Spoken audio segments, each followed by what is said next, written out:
Up Late with Johnny Potenza is filmed in front of a live studio audience. Coming to you live from the city that never sleeps, New York City. It's Up Late with Johnny Potenza.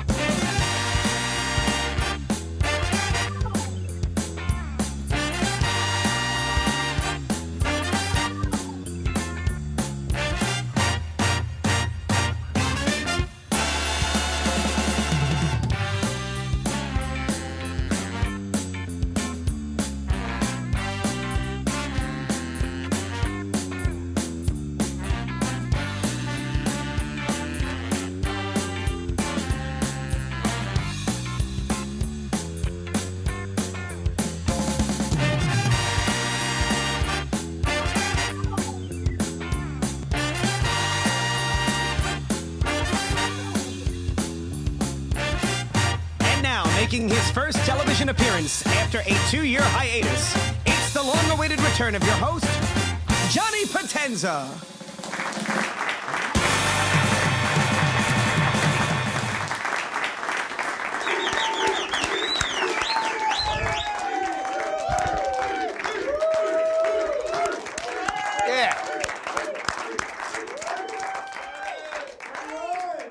Thank you so much. Welcome to the Up Late with Johnny Potenza Christmas special. How the hell is everybody doing?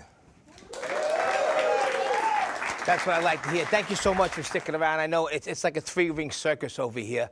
The COVID-19 restrictions are they're kicking us in the butt, you know, so we only have like half a crew. But honestly, we've been talking about it. We want to make the behind the scenes of the making of the putting together of the show than honestly than doing the show and try to pitch that because there's too much craziness going on. What do you think?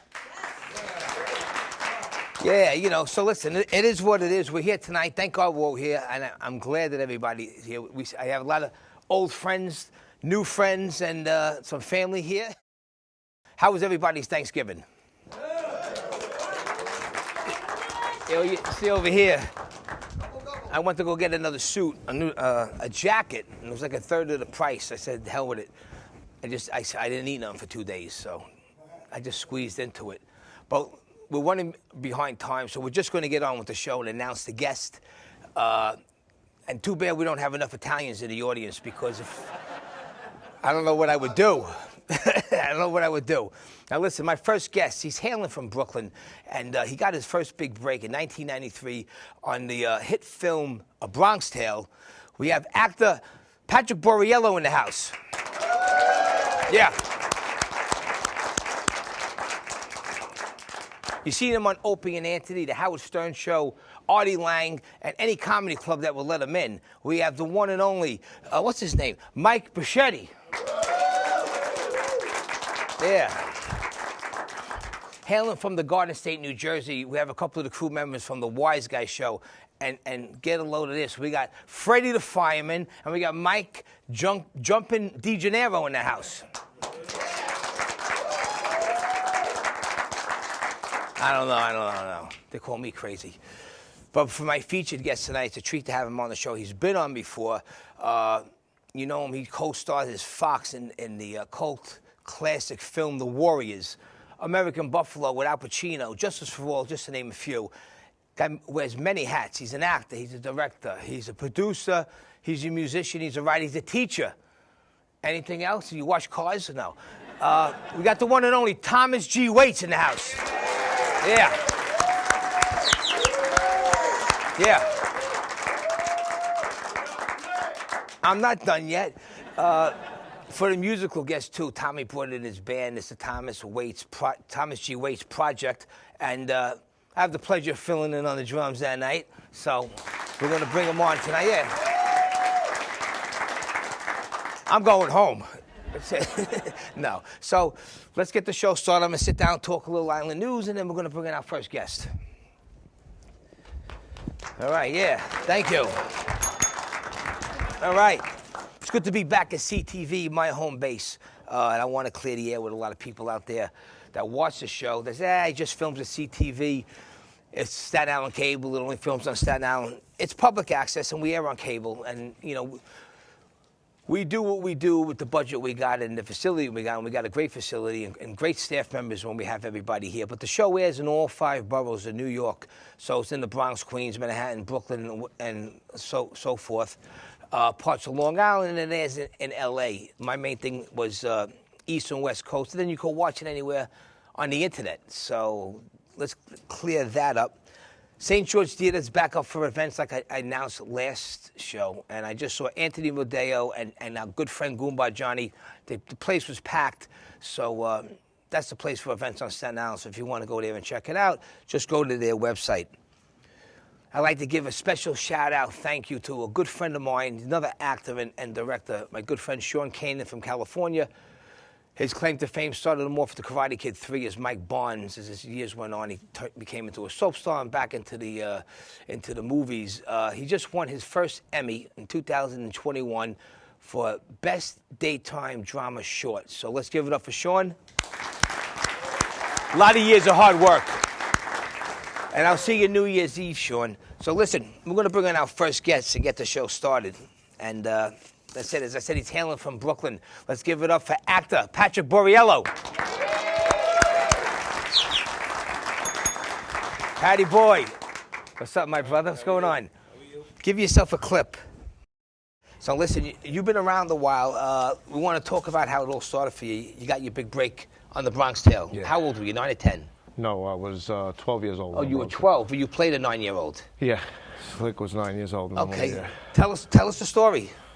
My friend Joey lived on my block, and he was doing movies. I wasn't doing movies. I was just standing on the block when Joey came over one day, and he was telling me about he just got the part in The Bronx Tale, and, he was trying out for it, this part in The Bronx Tale, and they had an open call, and I should go. The open call was for Cologio. So I went on the open call, and they liked me on the open call, but there was a scene where Robert De Niro has to carry Cologio, like when they slap somebody at the club and they carries him. So they were telling me, oh, you're a little too big for him to be carrying you, but we like you for something else. So that's when they gave me the script for Slick. Okay, and then I read for that. And now, is this Joe D'Onofrio you're talking about? Yes, Joe D'Onofrio. And he played? He ended up playing me when I got older. That's what it was. Okay, cool. Yeah, Joe's a good guy. Yeah, I know Joe since I'm a kid. So how was the environment working on the set? Oh, it was great. I loved it. And out of all the movies I've done, Bronx Tale, because it was Robert De Niro's first movie that he was directing, and he would be in like the middle of the day just think of something that he wanted to change or do, and he wanted to make sure that he had everybody on set. This way, if he decided to do something like that, he didn't have to go looking and get everybody brought to set. So for the 90 days, I believe we were filming, 3 months, something like that, for the whole time, most of us were on set every day. We had to be on set every day. So it became like a family because you were there every day. So when Joey told you about it, you just went down? Yeah. And I went down on an open call. Oh, there was hundreds of kids auditioning for the part. But that was the part for Cologio. When I went on the open call, that was for Cologio. When they asked me to come back, it was for Slick. I mean, right after Goodfellas was 1990, and that came out in 95, I believe. But that was like the next best thing, and that was a great movie. Yeah, no, Bronx Tale was a great movie. Great movie. Now, from there, I guess that kind of got you into the next movie, which was Two Bits with Al Pacino. Yeah. Never saw it. I'm trying to find it. How did you get that role? Well, right after Bronx Tale, I got an agent. Right, like immediately. I think I was still filming a Bronx Tale. Did you want to get the agent after that? Yeah. I was actually wanting to do acting before Joey came up to me. I took like acting classes and everything. I think that's why Joey approached me, because he heard I was taking acting classes and figured he'd tell me. So yeah, I was trying to do that. So once I got the opportunity to get the agent, and I had Robert De Niro call the agent. I didn't have him call the agent. I told him I was doing it, and he actually called the agent for me. That's great. They accepted me like that because of that. So once I got the agent, I think we were maybe a couple weeks after A Bronx Tale was done filming. I tried out for that, and I got it. And as a kid, you were probably like Yeah. La La Land, yeah, right? I was in La La Land, yeah. So like from there too, you went right. Two Bits was with Al Pacino, so yes, I went from Robert De Niro to Al Pacino in my first 2 movies. So yeah, and then you went right after that to Bruce Willis. Yeah. So I mean, right there, you won a great role. Yeah. It's all downhill after that. Yeah, we'll talk about that in a second. So with working with Bruce, how was that? That was great. He's great. And that was when he was in his prime. Yeah, he's great. There was there was a time they were setting up the cameras to reshoot. Now, I don't have to tell you, like, Die Hard is probably, I can't imagine the money it cost every minute, you know, with the bombs, the explosions, I mean, hundreds of people on set. So they were setting up cameras, and you know how when they set up the cameras, they like to hurry up, this way they can get the next shot. You know, they like to hurry up and get the next shot. So they were setting up the cameras. They were only going to set them up for like 10, 15 minutes. We had like a 10, 15-minute break, and there was one of the guys that work on the set had like a drink in his hand and with the straw, and Bruce Willis asked him, and was like, "What is that?" And he was like, "Oh, there's this famous place up the block that sells eggnogs." And Bruce Willis looked at me and he's like, "Come on, let's go grab an eggnog while they're setting up." Meanwhile, we're in costume, like he's wearing his tank top with the blood and the badge and everything, and he's looking to like sneak away up the block, just me and him, to go get the eggnogs. And we take off running, and the people were looking like they were like, "Are we in a movie right now?" Because they were watching him run down the block with his badge hanging. They thought they were in like a scene of Die Hard. And we end up going to get this thing. We were gone for like about an hour. Was there liquor in them? No, but we got to the place up the block, and there was a line, and everybody on the line sees Bruce Willis and Die Hard. He got surrounded, and we were there for like an hour. He bought 2 cases of eggnog we brought back, great. And when we came back an hour later, they literally had everybody looking for us, cops looking for us, security. I mean, I can't tell you how much time they wasted. I didn't know you, but just from being in the Bronx there, you were probably a ball buster then, Oh, right? I was definitely a ball buster. I joined Brooklyn, right in. New As soon as he wanted to go, I said, "Let's go." When I got back, my mother was like, "When I seen you and him were missing, I knew something was wrong." And I mean, I'm sorry to interrupt you before we went 2 bits. How was it work with Al Pacino? Oh, it was great. Well, his scenes we filmed that in Philadelphia. He was supposed to fly out to Philadelphia to film his scenes, but He never did. He didn't want to come. He had something going on, so we flew back to New York to film his scenes in a studio. Okay. Because all his scenes take place in like a backyard. He plays like an old man in the thing. So I really had no scenes with him, but I had to be there for the filming in case they wanted to use me in the scenes. What year was that? Remember, man? That was a year or 2 after A Bronx Tale, so 94, it was after 95. Scarface, I gather, right? Yeah. Scarface. You mean A Bronx Tale? No, Al Pacino was there. Oh, yeah, this was way after. Yeah, this was way after. Yeah, I've been trying to find it. I will find it. Now, listen, as you said, you stayed away from the business for a while after, and I want you to tell me the story why. And then you resurfaced again 25 years later, and you've been hitting the ground running. So what happened in between that you stopped that just got you...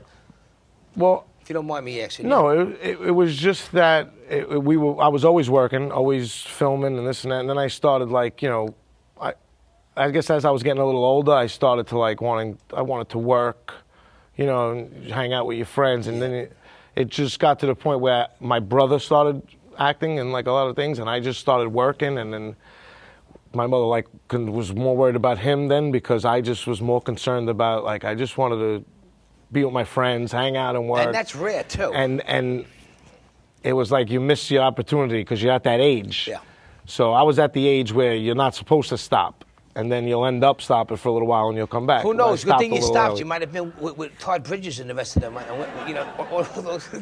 Well, it was something to do with my mother, too. When we filmed 2 bits, it was like the director was like very demanding, going crazy, this and that. So I guess my mother even was like, wait a second, I don't know, if he's 13 years old, I don't need him to think he has to be working like this, and let him enjoy his childhood. Yeah. And if he wants to do this when he gets older, he'll come back and do it, and that's exactly what happened. So the thing is, 25 years before you tell me about a couple of the movies that you're doing now, me and Patrick, actually, I saw him before at events, you know, Hi Hello, and then one day I wound up getting something for the Irishman. So I'm going there to tell me set, and I'm going back. They go, yeah, well, you got a trailer over there. I go, trailer? You got to be wrong. I go, I'm just here. I was the day player, and blah, blah, blah. I go, no, you got a trailer. You're wise guy number 3. I see Patty and his wife there, and I'm like, hey, Patty, what are you doing? What are you doing there? He goes, yeah. I go, yeah, I don't know what I'm supposed to be wise guy number 3. He goes, I'm wise guy number 5. So there was like 5 trailers all next to each other. So I was in the middle, and he was here. And then we were in the wedding scene. It was great. And that's how we became friendly. And then, you know, I was actually supposed to only work that day. I don't know what happened. I mean, I was only supposed to work that day in the wedding scene, and I end up seeing Robert De Niro there, who I haven't seen since A Bronx Tale. And he recognized you or no? Yeah, we we knew exactly, you know, like I walked over to him with a picture of me and him Yeah, he from a must have Bronx died fan. then, right? And I just walked over and I just showed him the picture. And as soon as he looked at the picture, he was like, Patrick, and he hugged me and he was like, I seen your name on the call sheet this morning, and I was like, I know that name. And we started talking and we hung out. We sat to the side for a little bit talking and we filmed. And all of a sudden, when the day was over, the assistant director, I forgot his name, the assistant director walked over. So many of them, I know. Yeah, there was just way too many. He walked over to me at the end of the night and he was like, we're going to give you your schedule so you know when to go. And I was like, I don't come back. I said, this is my last day. And he was like, no, we're going to use you for like another week or two. You're lucky. He got a lot more work than I did. They paid really good money. Yeah. And we were in the credits, too. We were glorified, what do you call it? A day player. But you're featured. What is it, actually? You're a featured actor, but you're not talking. But Marty was like telling us, I'm Marty, I call him Martin. I don't want to be one of those guys call him Marty. I don't even know him. You get all these wannabe Well, I actors. was talking in some scenes. They had me talking in some scenes, but one of the scenes was cut. The other scene, you see me talking, but you don't really hear it because the music is on in the background. Well, Patty, that's almost our time, unfortunately. Talk about some of the movies and TV shows that you're doing right now. Right now, we got a movie coming out that I just finished filming called Jersey Bread. That's coming out in 2022. Another movie that should be coming out within the next, we'll know within the next few months when it's coming out, is called The Family's Feud. Yes, I heard about that. That was good. And we're filming another TV show right now in Florida called Paper Empire. Paper Empire. Cool. Well, good luck, man. Yep, thank you very much. Hope to see you a lot more in the future. Now that you're living on the island, we got to do dinner. For sure. No problem. But everybody, where can people find you on social media if you want to be found? On Instagram, Patrick Borriello on Instagram. All right. PatrickBorriello. Sounds like the Burger King commercial. That's it. That was a Burger King commercial, too. A lot more beef. That's the best. So everybody, Patrick Borriello.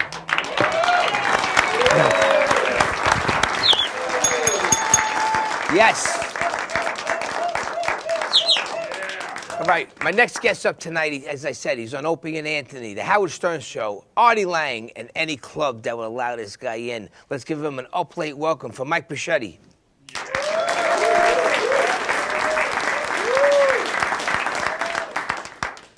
Thank you, Johnny. Merry Christmas, Happy Holidays, everybody. Hope you guys are well.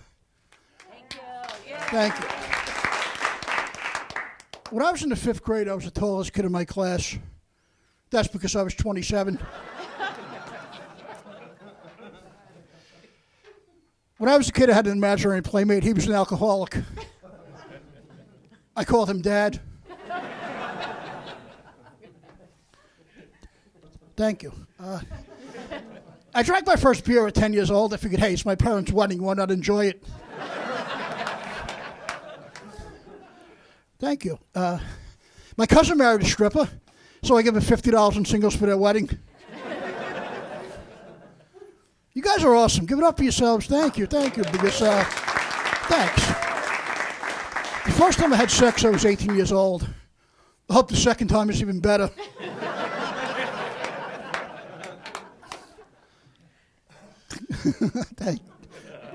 Thank you. Thanks. When I was a model for Sunblock, I didn't have to do much, except stand on the beach and block the sun. Thank you. My girlfriend works in a strip club. She's the bouncer.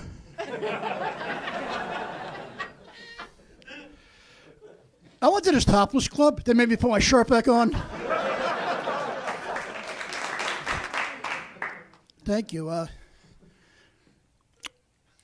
Most of the women that have sex were all the same. They're plastic.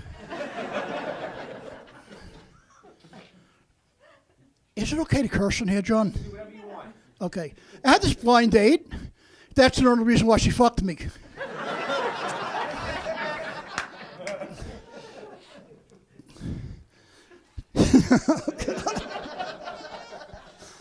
One of my favorite prostitutes did something to ruin my sex life. She stopped working. You guys are so much fun. Thank you. When I was a kid, I played hide and seek with my dad. He's been missing since 1970.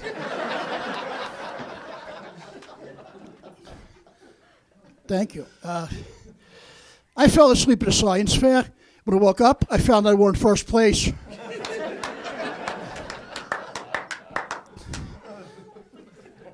You guys are awesome. Thank you. I said to this woman, meet me at the library, so this way she couldn't scream when she saw me.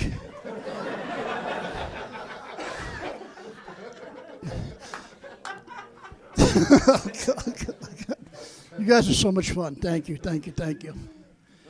I like being fat. It's easy to maintain.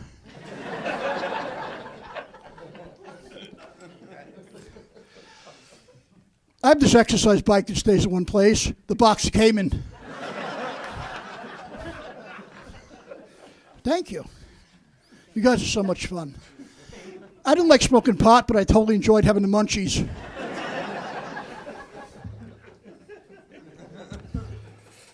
My psychiatrist said, do you have a mental block? No, it's more of a foundation.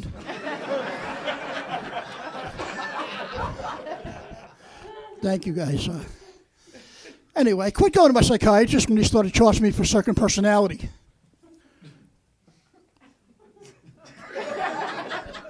We'll move on, guys. Thank you. How many Italian people are right now? I love being Italian. Thank you. As we know, we're very emotional people. Like in a wake, you can hear us crying 20 blocks away. Here's how my family normally is at a wake. But on Nunzio, it should have been me. Yeah, it would have been. But Uncle Carmen ran out of bullets. Thank you. I was reading the Italian dictionary the other day. I couldn't find the word forgiveness. But there are 27 meanings for the word revenge.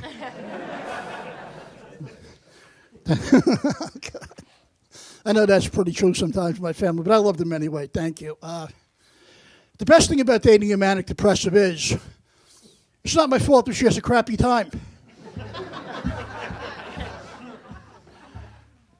I thought about going back to finish my education, but I hate finger painting. I was a teacher's pet. She kept me in a cage. It was okay. I was homeschooled. I was nice and safe. But I didn't bloody nose my grandmother didn't do anything, besides keep punching me.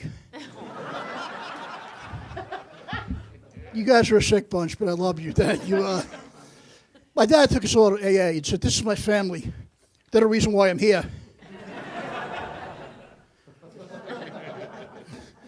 Thank you, guys. This is so much fun. I appreciate it. Thank you. I'm the only guy that goes to the gym that sweats at the vending machine.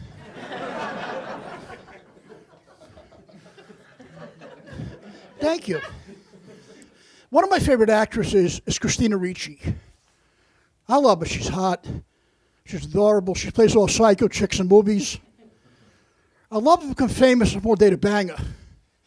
But I'm a gentleman because she was in this movie Pumpkin, but she fell in love with this retarded guy. And I'm thinking to myself, I'm in.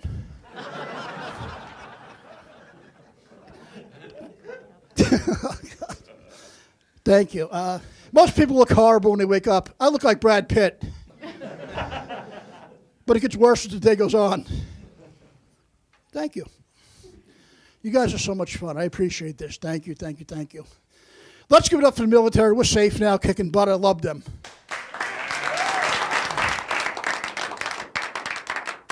I'm very honest about stuff. Believe it or not, I was a Marine. I joined the Marines in 1990, which is the same year I got out. When I was a Marine, my captain said, you're a perfect candidate for a Purple Heart. That's why we tied you to the landmine. Thank you. It's a little rough, but how many people like Joe Pesci? I love him tremendously. What do you guys think of him in The Irishman? He was awesome. Yeah. Right, because best one, because he usually plays maniacs and psychos, but he's really chill. He was like a guy you could hang with, have a barbecue with, which made him even more scary because he was more of a maniac then. But I want to do an impression of Pesci from Goodfellas going to a deli for a sandwich. Is that cool? Okay, hold on. He's a lot different than me. Let me take these off. Hold on.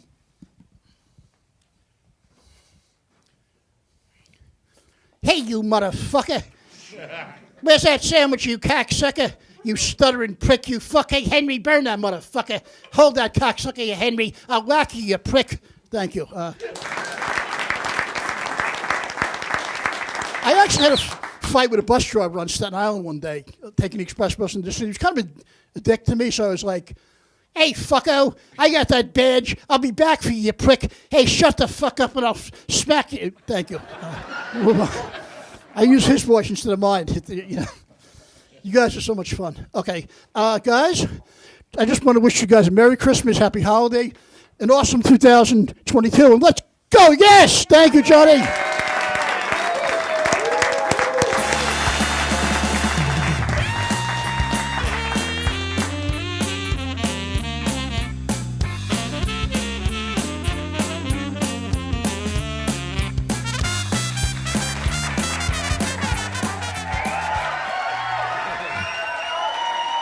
Wow, what a beautiful audience. Seriously, I'm taking you all home. Any Warriors fans out there?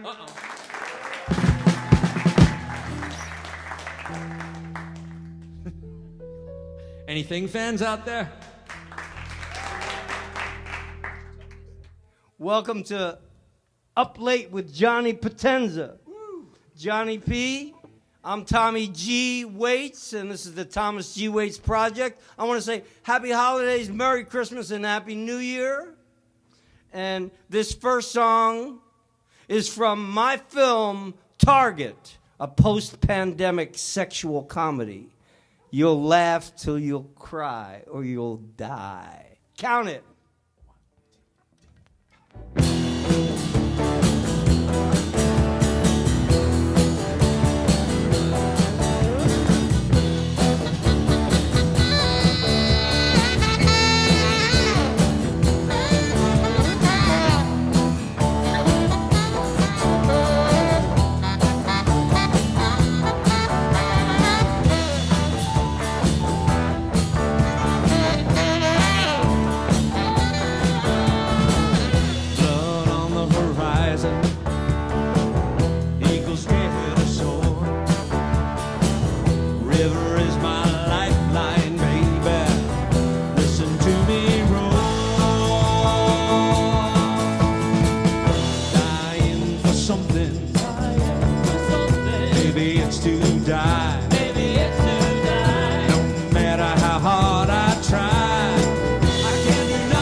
I got my baby on my back. Gonna show her where it's at. Gonna show her where it's at. In the crystal morning light.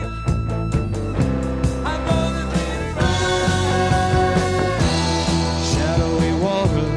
Shadowy water. I don't need no other. I don't need no other. Put this bike beneath me, baby, and my song to sing.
Sana Nagano on violin, Tony Daniels on vocals and guitar, Cedric Allen Hill on the keyboards, Johnny P on the drums, Andrew Friedman on the bass, Matt Malley on the sax. And Thomas G. Waits, vocals, guitar, and writer, singer, crazy man. Order in my studio. All right, my featured guest up tonight, as I said, he's an actor, he's a writer, he's a director, he's a musician, and he's a teacher. So let's give him an up-late welcome for the one and only Thomas G. Waits. Tommy, how are you, my friend? Good to see you, Johnny. Good to see you as always. Thank you for coming. Happy holidays. You too, bro. Thank you for asking me to fill in with the band. I love you guys. Sounding really good. Thank you, thank you. You got something good going on. Yeah, the music, baby. That's it. Now listen, I mean, before we get going on what's new and what you've been doing, how long have you been playing guitar? I mean, how long have you been a musician? Musician is a very malleable term, isn't it? Mm-hmm. I mean, there are musicians like Tony Daniels, who sang the first song for my film Target, which we'll talk about. And then there are musicians like me. I'm more of a songwriter-singer, and I guess I started when I was in my early 20s because I had to learn how to play the guitar for a part I was doing in a play. Oh, really? And I had a director from the Moscow Art Theater, and he said, "You must play." And I said, but I don't know how. "You must play." And I said, "Okay, I guess I have to play." So I went and got a guitar, and they used to use me to clear rooms at parties. And that was a good time for you to grow up. You were growing up in the 70s when music was like really, I mean, the 70s is where it was at. The best. The best. I mean, I was young when I saw my first concert at the Garden in 77, but you were already a teenager. Yeah. So that must have been awesome. I wish I was able to grow up in the 70s. The 70s were great. We were post-60s, so we weren't really hippies, but we hadn't, transitioned into the materialistic I, me, I 80s. So there was this period of brotherly care and love, which we've lost and need to get back to again. No, 100%. And especially the younger generation, they don't know what they're missing from what we had with the music and the concerts. And I go to, as I was telling you, you go to a bar. I didn't even know really clubs that really play original, except in the city, maybe down in L.A., certain areas, big theaters and stuff if you're bigger. But the younger generation really don't care when you're in there. They're on their phone. They're on their phones. They don't clap. And it's heart-wrenching when you, as a musician. Well, they have, and I have children, that have grown up, millennials. They don't have interpersonal experience with human beings. Yeah. They have experience with a computer and a cell phone. And so people are just like a byproduct of that relationship. It's like they can't wait to get back to the computer. The cell phone, we didn't have that. We had each other. Yeah. And we hung out and we talked, and then when we were done, we went home, and maybe we called.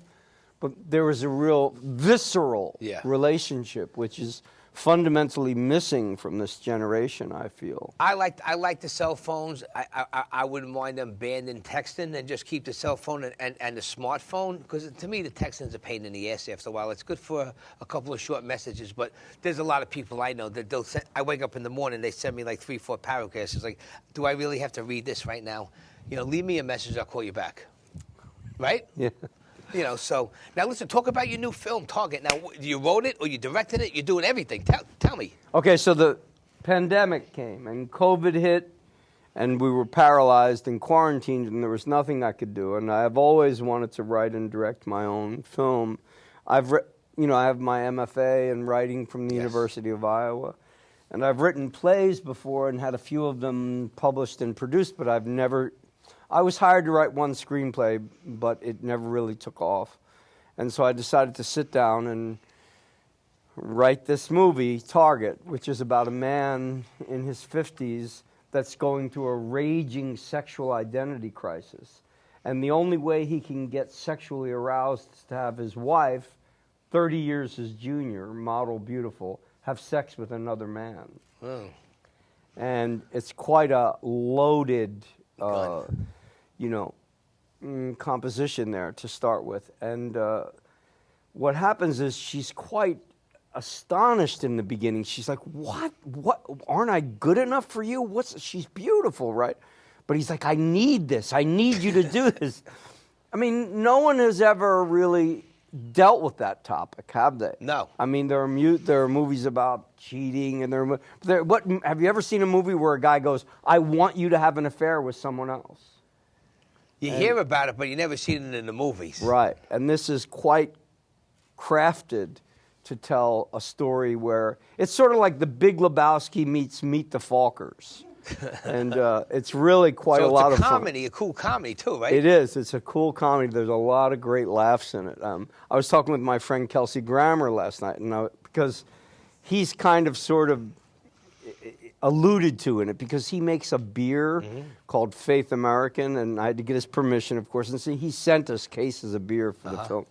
And, we have a few jokes about Kelsey, and I had him laughing on the phone over, the dialogue from the movie. So I'm really very, very excited. We're about to go into the master sound mix phase, then we colorize it, then we have a fine cut, and then we're going to get a deal with a major distribution company. Any plans or any foresee future on a possible release of this? If I have my way, you will hear quite a good deal about it before it's released and then when it's released.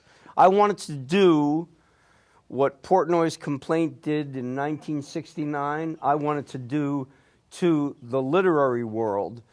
I want Target to do to the film world. I wanted to tear down barriers and break all social mores with regard to sexual communication. I hope it does for you. You deserve it. You've been working your butt off for such a long time. I mean, how was the transaction for you going from an actor to a director?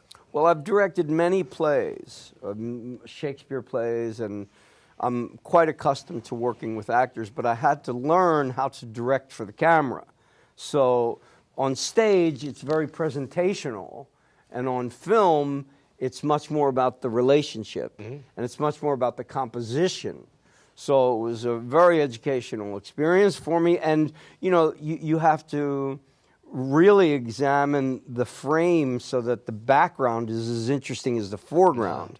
And so I was learning, but I've also been in a lot of movies and a lot of TV shows, so it wasn't that foreign to me, and I knew the language. And I certainly knew how to work with actors, and I had the president of the Stunt Coordinators Union as my fight choreographer. So there's, some violence in it. The two men that are competing for the woman fight over her. They wrestle over her. It's actually stolen from Women in Love by D.H. Lawrence. Wow. Oliver Reed and Alan Bates did it in the Ken Russell film in the 1960s, and I thought, steal it. So I did, and there's a knife is thrown, a gun is pulled, and we were quite safe on the set because we had the top guy, and it's thrilling. I mean, the editing process is the most creative, imaginative process I've ever experienced as an artist, and as you know, I'm doing all this since I'm a kid. 45 years now, but man. Out of all the movies and TV shows you did, out of the top three that you say, what were your favorite top three?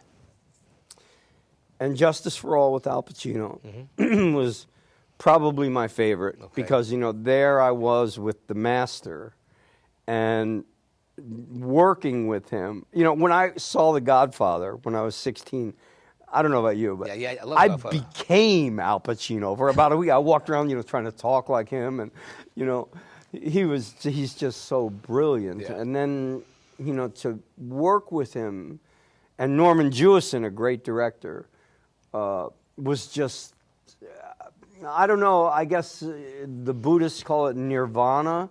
It's when you reach that place where you're no longer suffering from life, you're just living and loving life.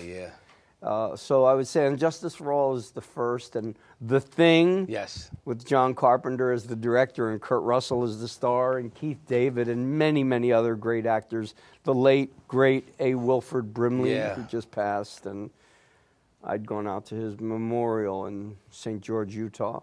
That would be my second favorite. And then I guess third, which, of course, no one would ever see, is I played Prince Hal in Henry IV, Part 1, which is a big Shakespeare. Oh, wow. Yeah, and I had the audience eating out of the palm of my hand with Shakespeare. Now that's a rush. Yeah, well, that's a hard gig to do. I mean, you've been an acting teacher for a long time, and I remember when you were trying to give me a couple lessons, you wanted me to read Shakespeare, and I remember telling my Michelle, I go, yeah, he wants me to read Shakespeare. He goes, you're the only one that's going to be able to screw up the Shakespeare English language. I can't even speak English, But how long have you been doing your acting school for? So it was the craziest thing. I mean, I never intended to be an acting teacher. I never woke up one day and said, hey, I think I'll become an acting teacher. It just, what happened is I was doing so many plays when I was a young kid. And, I'd go from play to movie to TV show to movie. And people would say, hey, would you look at my scene and tell me, what's wrong with it? And I'd be like, sure. So I'd watch and I'd give them notes, and they would integrate the notes into what I just had an instinct for, And then Vinnie Pastore came to see me in American Buffalo, and I was playing my guitar at Kenny's Castaways next door, and Vinnie waited for me, and he's like, hey, Tommy, how do you become an actor? I said, well, you have to train. You have to learn how to do it. Where do you go? I said, well, you have to find a good teacher. Would you teach me? It's true story. It's a true story. And I said, okay. So he rented a room every week, Times Square, and I had him lay on the floor and do relaxation exercises. And he did Shakespeare. I had him do Friends, Romans, Countrymen. Lend me your ears, I come to bury Caesar, not to praise That him. must have been sick seeing him do that. That's like me doing that. No, he did great. And you could do it too. Anyone can do it if you just put your mind to it. So it started out with one student, and then by a month later, I had 35 students, the TGW Acting Studio. For you. Yeah, I love teaching. To teach is to learn. If you have to teach someone something, you relearn it and therefore revisit it. And I think to a certain extent get enlightened by virtue of the fact that you have to retrace those steps. Now, we got a little, that's almost your time. I want to ask you a couple more things and then we're going to wrap it up. You did a lot of stuff, and what was really cool that I thought when you made the special appearance on the HBO series Oz, and you played the crazy guy Henry Santana, right? No, Henry Stanton. Oh, Stanton. That's what it was. Okay. He was named after Lincoln's who? Lincoln's Secretary of State. Oh, really? Henry Stanton. Okay, Stanton. Because Tom Fontana, who wrote it, is a huge Civil War buff. Okay. And he picked that name because Henry Stanton and Lincoln hated each other. Oh, wow. And he was quite a nefarious character, Henry Stanton. So Tommy played this sick inmate, and Peter Criss from Kiss was playing an inmate. And I'm a big Kiss fan since I'm a kid, and I know Peter. And when I saw that, honestly, I didn't realize it was you because I swear until my friend Sal Searchier, the mayor, he goes, how'd you like our brother Thomas G. Waits killing Peter Criss? I go, that wasn't Thomas. I had to go watch it again. This is like 10 years, a long time, a while ago. And I watched it, go, holy shit, that is Tommy. and that was just so, he stabbed him in the neck with a pencil. With a pen. Yeah. Well, what happens with me, and one of my first girlfriends told me this. I actually change. I don't necessarily think about, I think I'll, walk differently. It's just I get so into the character that I become someone else. Yeah. I change, and it spills over into my life, which can be very difficult for people that have relationships with you if you're playing a rapist and a murderer. Oh, yeah, tell me about it. Well, listen, that's almost our time. Then we're going to wrap up. What's your next project? So Target is the project. Okay. And we have a... I know you're working on something else, too. I am, of course. I'm a workaholic, so I have a follow-up to Target, which is called 2 for the Price of 1. And it's sort of like... And don't steal my ideas, okay? It's Sex in the City for guys in their 50s. Oh, nice. That's cool. That sounds great, Thomas. Well, listen, I wish you all the best of luck, man. You know, and I'm glad you came into my life. You're a good guy. You have a good energy. Every time I talk to you, you give me a lot of good words of wisdom, and I'm blessed to have you in my life. So keep up the great work, and hopefully I'll see you again soon. Thomas G. Waits, everybody. All right, buddy. That's it, man. All right. Yes. Oh, what a night. What a long night. But Thomas G. Waits, what a gentleman. Yeah. Yes.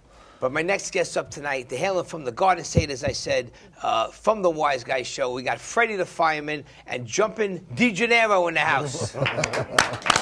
What's up, fellas? All right. How you doing? Good. What's going on? Long time no see. Yeah, I know. Last time I saw you was on your show. Yeah, that's right. With Uncle Nino. And we skyrocketed ever since. I'm telling you, man. we're like on the move now. I'm jealous. We I'm jealous. We have. It's crazy. It's our schedule, the things we're doing is amazing. Well, good for you. I don't even know where to start, you know. Well, listen, what I want to say before we even start, where did you come up with Jumpin' DeGennaro? So it's a tongue Well, first of all, it's Jumpin' Gennaro. Okay. All right. And but your last name's DeGennaro. Correct. So I always call you Michael or Mike. Yeah, Mike. Jumpin' Gennaro came from my band leader, Jimmy Haberdasher.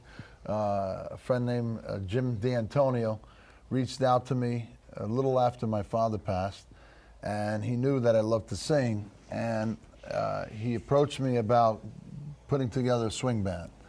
You know, he knew I loved singing Sinatra, Dean Martin stuff, and he's like, you know, Mike, I know you love to sing, but have you ever been in a band? I said, I've never really been in a band, but I messed around here and there. And he says, well, you know what? I never knew he was even a musician, because I'm in the auto business, and he was a customer of mine. And I said, I never knew that you were a musician. He goes, yeah, I played lead guitar in a rock and roll band for years, but I've always wanted to do this music. So the fact that he came to me, I said, well, what else we need to do? He goes, we got to get a bass player. And so we got the bass player from this birthday party I was at. He said, you know, we need somebody who can do string bass. And I said, you know what? A guy came up to me because I was singing at that party, and he said, I'd love to do something with you someday. And that's the guy who I called and I reached out to, and he was totally into getting into the band. And by that time, we needed a drummer. So we looked for a drummer. We got a drummer. And then we had to come up with names. And he goes, you know, there's one more guy. He goes, I jammed with in the past. His name was Boris, and he's unbelievable, from Russia. He could play 3 keyboards at one time. He could do all the wind instruments. And he goes, I came up with a name for you. He goes, you're not going to believe it. And I said, what is it? He goes, Jumpin' Gennaro. And I said, wow, that's got a nice ring to it. I go, how'd you come up with that? He goes, there was a guy in the 1940s that was named Jumpin' Gennaro back in the day. So that's how we started. And that's when we became Jumpin' Gennaro and the Papa's Cash Quartet. That's sick. So that's a segment in itself. I know. I dig it. I dig it. Now, Yeah. Freddie, talk about the media for the celebrity boxing that you've been doing, you guys. Oh, my God. There's so much going on with the media, with celebrity boxing. Damon Feldman, our friend, he gave us the power to be the media, and it's been great. Lamar Odom fight, he had 2 fights already. With Aaron Carter? Aaron Carter. That was big. Yeah, it was a big fight. Ice-T was there. Kalela Ali, Muhammad Ali's first wife. And it was just an amazing moment, you know, for us, because we grew with Damon. He just keeps getting better fights. We got a fight coming up this weekend, you know, and it's just just to be part of celebrity boxing is amazing. Now, the America's big deal. We'll talk about that. That's another thing we're doing. Yeah, that's big. We're working with Gotham Casting, one of the top casting companies in the country, to bring in people to fit into the studio audience. We cast them, and each person will account for an amount of money. And in one lump sum, that money will go toward that charity of that evening that the Wiseguyz picks. It's great. I mean, it's for charity, it's for professionalism into the studio audience, and it's just and it's a top show on the USA Network. Yeah, no, it's great always to do charity. I mean, you always got to give back. But to work with Gotham Casting, that was the important thing. They wanted to see what we could bring, and we're bringing 50, 60, 100, 200 people into the studio audience. And we cast them. It's not like we're just bringing at that everybody. studio, yeah, right? We cast them. Yeah, we cast them at home. We just make sure that they online or no? Or online, on the phone, through people, and we got to make sure that we give them a really good audience that participates. You know. Well, I'm really interested in this now too. With the involvement now, who's this guy? Al Bandiero? Yeah. Al Bandiero's a radio legend. Yeah, with the release of Rocky IV, right? But Al Bandiero, you don't remember Al? I do and I don't. KTU, WPLJ, Hot 97. That was before my time. I'm only kidding. Well, you were older than me. Nah. Honestly, I don't remember. Yeah, he was top of the line. He was a household name. Okay. And I'm telling you, a lot of big Italian American. He's as big as Joe Corsi, as big as Joe Piscopo. They're all like I said, listen, cruising Bloomfield Avenue in Newark with your T-tops or whatever you had, moonroof, and your caddy, you're listening to the radio, you're listening to Al Bandiero. Yeah. That's what it was. Now, with that, it's a re-editor's cut of Rocky IV. Director's cut. And it's coming out. Yes. And it's only going to be shown for a specific amount of time. It's not going to be a lot. It's sold out almost for the first day. It's a one night. It's a one night. That's it? And it's going to go to, is it going to go to like pay-per-view or whatever it is? Yeah, no, it's going to, well, he Phantom, okay, is basically a company that brings and allows you to show a film nationwide through this company. And so that's what they're going to be doing. It's going to be a one night. It's going to be in 4K. You're not going to be able to see this ever again. Yeah. So, you know. It's never in the theater. And what were the tickets going for? A lot of money? I would say regular price, $65. I mean, but to see it in a nice theater. Like an IMAX. But it's called Rocky IV, the Ultimate Director's Cut, but it's Rocky versus Drago. And everything's enhanced. The fourth one, because I saw it's the most money making of all the Rockies. Yeah, I saw some clips of that's why they're doing it. Stallone editing it on YouTube. Yes. I figured like Rocky 1 would be the Nope, because of the times, Russia versus Russia and the U.S., it was a big thing back then. Got you. And it was the largest Rocky of all the Rockies. And Al Bandiero, don't forget, he was the ring announcer. The ring announcer. In the movie. He's a mentor. He's a mentor, just like John Cha-Cha was a mentor. I always got to mention Cha-Cha, because he's the reason why we do the show. Yeah, Cha-Cha's the best. Yeah, we spun it off when they let it go, and then Cha-Cha was always behind me 100%, and I miss him to death. I still keep in touch with Karen. Karen's great. But people that don't know, the Wiseguyz show was originally with Vinny Pastore, Joe Corsi, right? Who else? Uncle Floyd. Uncle Floyd. Piscopo, no, Vinny Bella. Vinny Bella. Yeah. And Pastore. Did you say Pastore? Yeah. Van Zandt. Well, Steve Van Gent owned the rights to it. Renegade Productions, I remember that. And so that's why you name it with you spell it different now, well, right? I trademarked. I couldn't trademark the name then because even though they let it go, it was still it was still a live name. Yeah. And then after so long, it died, and I picked it up and I trademarked it. Good for you. Just to save our rights. You guys came a long way. It's almost your time now. Talk about the Christmas Wiseguyz show coming up before we wrap this. Yes, December 3rd at Leneve's Restaurant in Haledon. We have a star-studded lineup. Rocco Solano, a world-renowned magician, amazing. Rocco is at the top of the list of all magicians in the world. Him I heard of. Yes. Yeah, two of the highest honorary awards. Yeah. The FISM Award. He's won 2 FISM Awards. Most magicians win 1, if that. We have the Amish comic. I thought that would be a little touch to the show. Italian singing sensation Biagio couldn't be here tonight. Biagio, a big part of our show, and he's. I'm telling you, he really he's the main event. I mean, at every show he's a good guy. I want to get him down here eventually one day. He's probably in Boston somewhere right now, but. But I do want to say we have Tommy Walker, Elvis impersonator. We're bringing the real Santa Claus. We're bringing. I thought you would say something about that. The real Santa Claus, the big ones. I can't keep up with you guys. No, but we are waiting on one more thing. I do want to mention we're waiting for one more freestyle artist. We haven't signed yet, but we're working on it. But we are doing Toys for Kids that evening. Toys for Tots. The Knights of Columbus, All right. and they're going to be part of the show too. Good, wonderful. Make sure you're there with us. All good stuff. Always, man, December always. No, 3rd. definitely, man. You know me, I'm back in action now. But listen, thank you guys so much for coming on. We've been friends a long time and hope to see you. We'll be seeing you real soon. Remember, Facebook, the Wiseguyz Show, Wiseguyz with a Z. Facebook group page. Come join us, 22.3 thousand members, and come see what we do. That's all I can We say. bring a lot of great energy. We bring a lot of love, and people are just love our energy. So what's your favorite quote when you end? What do you do? Well, You got to do it though. I don't do that. You got to do the count. Uno, Do it, it, count tre. three. Give me Uno, do it, tre. tre. Uno, dos, tres. Yeah, we're not trying. Say it again. Uno, due, tre, hacho! All right, there you had it. Only on the Upgrade with Johnny Potenza show.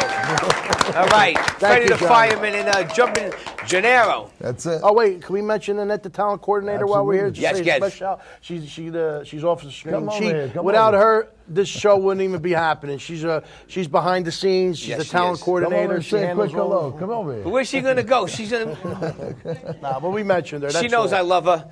She Without- has to sit down. She is the best. Without her, it wouldn't be done. All right, listen, it's about that time we got to close the show, and thank you all for sticking around. We had a lot of technical difficulties in the beginning, but we made it happen. We're already an hour over schedule. You guys want to follow us, go to my website, johnnyptv.com. Join us on social media, YouTube, Facebook, Instagram. I want you all to have a Merry Christmas, a Happy Holidays, get home safe. I'm Johnny Potenza. Good night.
The Irishman, another brilliant, great Martin Scorsese movie, back working with Robert De Niro. How was that for you?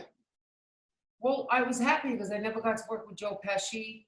Okay. And, I mean, come on. It Yeah. was an absolute, I felt like I hit the lotto for the second time. The first time was with A Bronx Tale, and the last time was with The Irishman. I mean, Martin Scorsese, not Scorsese, Yeah. Scorsese. Scorsese. De Niro, Bobby Cannavale, Romano.